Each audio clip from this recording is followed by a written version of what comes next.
So let's read about the complement of an event. Remember, if you thought about sets when we did this earlier in the semester, when we talked about a complement, that means what's not in something. So the complement of A was what's not in A. It's the same thing here in a sense. It says, now consider the event E equals 3, meaning rolling a 3 when you get a die. So the probability of getting a 3 is 1 out of 6. It is one of the 6 sides of the die. It says the complement of event E, symbolized by E raised to the C, is the opposite of the event E. It's the complement, and it includes all those outcomes that are not in E and excludes the outcomes in E. In other words, what's the probability of not rolling a 3? So the way they do it is the probability of a 3, and then they put a C up there. But the way I do it is I say, what's the probability of not getting a 3? That's how I'd write it myself. Go ahead and write it however you want. Just make sure you get the answer right. So how do you find the probability of an event not happening? Well, let's think about it. The probability of rolling a 3 is 1/6.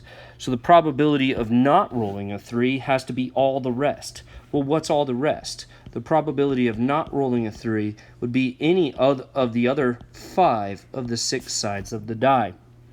So what do you notice about these two numbers? Well, the probability of an event occurring and the probability of an event not occurring, when I add those two numbers together, I have to get a 1.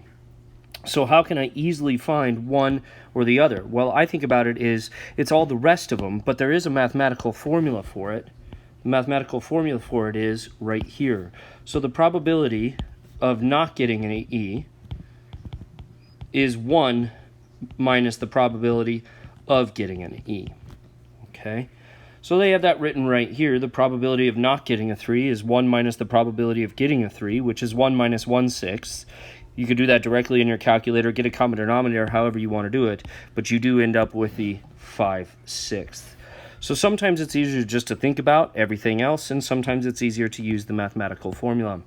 So let's look at example 5 here. It says the probability of tossing a sum of 11 on the toss of 2 dice is 1 out of 18. Really, the way that I see this is if we look at that chart, there's 2 out of 36 of the possibilities is an 11. So then you ask, what's the remainder? What's the probability of not tossing the sum of an 11? So the probability of not getting an 11 is 1 minus the probability of getting an 11. So mathematically, that's 1 minus the 1/18th or 2/36. You could simplify any point in time you want. But to me, it's all the rest of them. So mathematically, that is the answer. But let's think about it. If 2 of the 36 ways are getting 11s, how many ways are left? Well, there's 34 of 36 ways left.